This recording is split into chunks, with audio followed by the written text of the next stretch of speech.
या सुपरफास्ट बुलेटिनचे प्रायोजक आहेत मेसर श्रीराम बोरवेल सावंतवाडी, 100% पाण्याची गॅरंटी आणि श्रीराम सोलर सावंतवाडी। अशोक खराशी असलेली ओळख ईशानेश्वर मंदिरामुळे होती। ते त्या मंदिराचे अध्यक्ष होते। मंदिरात गेलो म्हणून आम्हाला गुंतवण्याचा प्रयत्न होत असेल तर मंदिरात जाणं, साधू संतांना भेटणं मुश्किल होईल।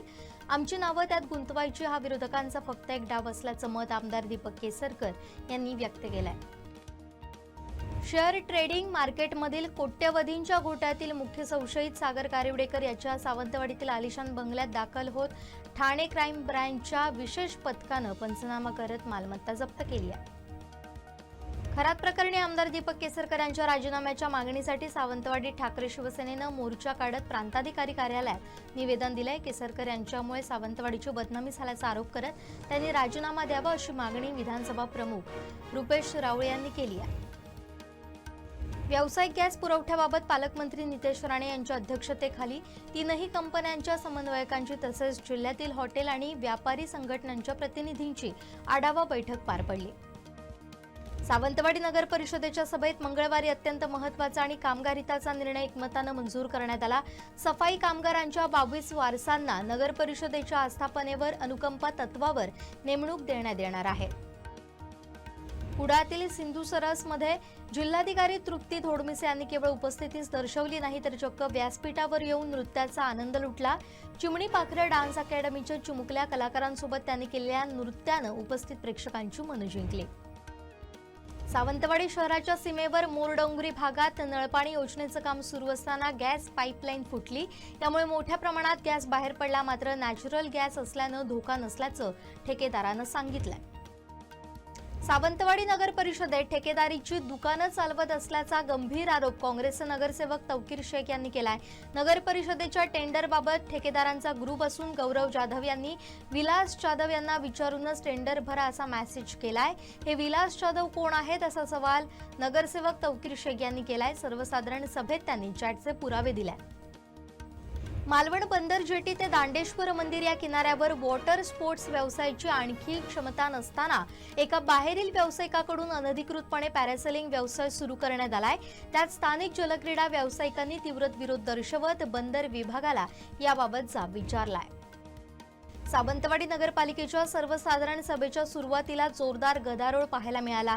नगरसेवक संजू परब यांनी मुख्याधिकाऱ्यांच्या अनुपस्थितीवरून आक्रमक पवित्रा घेत सत्ताधारी आणि प्रशासनाला धारेवर धरलं। मुख्याधिकारी नेमके गेले कुठे असा सवाल करत त्यांनी प्रशासकीय नियमांवरून सभेला जोरदार विरोध दर्शवलाय। कुडामध्ये मोफत वैकुंठ रथ सेवा सुरू करण्यात येते। माजी नगराध्यक्ष ओंकार तेली यांच्या वतीनं हा सामाजिक उपक्रम राबवण्यात येतोय। आमदार निलेश राणेंच्या हस्ते या सेवेचं लवकरच लोकार्पण होणार आहे। सावंतवाडी पंचायत समितीची पहिली मासिक सभा तब्बल 4 वर्षांनंतर नूतन सभापती सुस्मिता जाधव यांच्या अध्यक्षतेखाली मंगळवारी पार पडली। Bar council of Maharashtra and गोवाची 2026 ची निवडणूक जवळपास 7 केंद्रांवर शांततेत पार पडली। सिंधुदुर्गातून प्रसिद्ध वकील तथा bar council of Maharashtra and गोवाचे माजी अध्यक्ष ॲडव्होकेट संग्राम देसाई हे एकमेव उमेदवार रिंगणात आहेत। सिंधुदुर्गात 1200 वकील मतदार आहेत।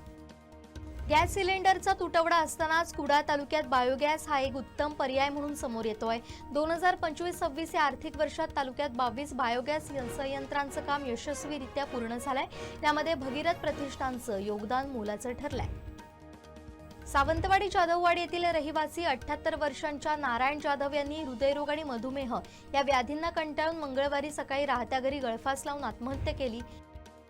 भोसले नॉलेजसाठी सावंतवाडी येथील यशवंतराव भोसले इन्स्टिट्यूट ऑफ टेक्नॉलॉजीमध्ये राष्ट्रीय स्तरावरील कॉन्टेक्ट झोहेरा 2026 या तांत्रिक महोत्सवाचं अत्यंत उत्साहात आणि दिमाखात उद्घाटन करण्यात आलं।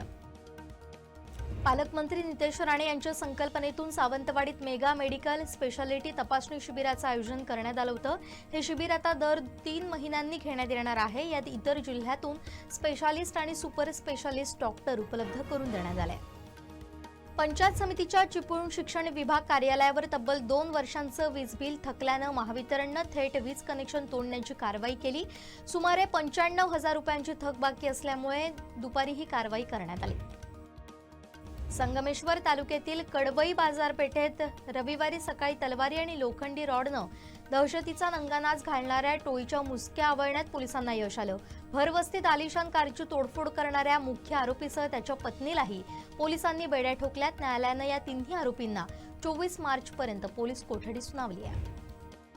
शिक्षण क्षेत्रात अग्रेसर असलेल्या चिपळूण तालुक्यातील सावर्डे येथील सह्याद्री शिक्षण संस्थेच्या कार्याध्यक्षपदी अनिरुद्ध शेखर निकम यांची नियुक्ती करण्यात आली आहे. त्यांच्या निवडीबद्दल सर्व स्तरातून अभिनंदन होत आहे.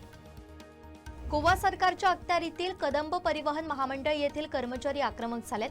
मंडळाचे सरकार खासगीकरण करून कर्मचाऱ्यांच्या अधिकारांवर गदा आणण्याचा प्रयत्न करत आहेत. हे सर्व प्रकार सरकारनं थांबवले नाही तर प्रखर आंदोलन करू असा इशारा कामगार संघटनेतर्फे देण्यात आला आहे. कोर्टानं भोंदूबाबा अशोक खरातला 29 मार्चपर्यंत पोलीस कोठडी सुनावली आहे. तपासादरम्यान पोलिसांनी आरोपीकडून एक पिस्तूल जप्त केल्याची माहिती समोर आली आहे. या पिस्तुलाचा वापर करून 5 नरबळी दिल्याचा संशय व्यक्त होतोय. शाळा महाविद्यालयाला उन्हाळ्याची सुट्टी पडल्यानंतर कोकणात आपल्या गावी जाण्यासाठी कोकणवासियांनी आगाऊ रेल्वेचं आरक्षण केलंय. कोकण रेल्वे मार्गावर धावणाऱ्या सर्व गाड्या हाऊसफुल झाल्या. मंदिरांना अधिक स्वायत्तता देणं तसेच मंदिराच्या 500 मीटर परिसरात मांस विक्रीवर बंदी घालण्याच्या मागण्यांवर शासन सकारात्मक असून हा विषय लवकरच मुख्यमंत्री उपमुख्यमंत्र्यांच्या बैठकीत मांडला जाणार असल्याचं रोजगार हमी योजना मंत्री भरत गोगावले यांनी सांगितलंय. राज्यातील दुकानं आणि खासगी आस्थापनांमधील कर्मचाऱ्यांचे दैनंदिन कामाचे तास वाढवण्यास मान्यता देण्यात येणारं विधेयक राज्य सरकारनं सोमवारी मागे घेतलंय. कामगार मंत्री आकाश फुंडकर यांनी हे विधेयक मागे घेण्याचा प्रस्ताव विधानसभेत मांडला आणि तो मान्य करण्यात आला.